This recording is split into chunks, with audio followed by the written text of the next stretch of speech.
Herkese salam. Bildiğiniz kimi artıq bayram gəldi və buna görə də bütün məktəblər tətil oldu. İndi tətil olduğuna görə biz də Salyana gedəcəyik. Mən də istədim sizin üçün bir vlog çəkim. İndi daha bilmirəm Salyanda bir gün vlog olacaq yoxsa bir həftəlik vlog olacaq, tam əmin deyiləm.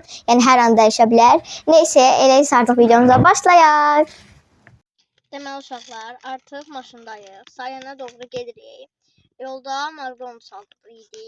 İndi bir də Məryəmlə oyunlar falan oynayanda nəsə baş verdikdə çəkəcəm. Və uşaqlar 297 abunəyəm. 300 olmağıma son 3 nəfər lazımdır. Xahiş edirəm, mən 300 abunə eləyin. Çünki Salyanda çox gözəl vloglar çəkəcəm. Bir də mən artıq qərar aldım ki, bir günlük Salyan vlogu deyil, bir həftəlik vlog olacaq. Yəni çox uzun olacaq. Neysə, bir şey baş verirsə çəkəcəm. Siz də kanalıma like atıp abone olmayı unutmayın.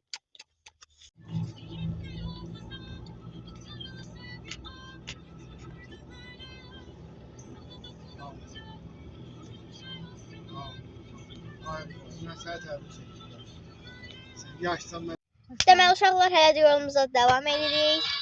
Hələ gedirik. Bıxdım gözləməkdən. Bir şey baş verirsə çəkəcəm. Və kanala abone olmayı unutmayın. Görüşürüz ki, nə qədər sizin üçün əziyyət çəkirəm. Siz də abone olun. Öpdüm sizi.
Uşaqlar, artıq Salyana çatdıq. Hər birinizin Novruz və Ramazan bayramınızı təbrik edirəm.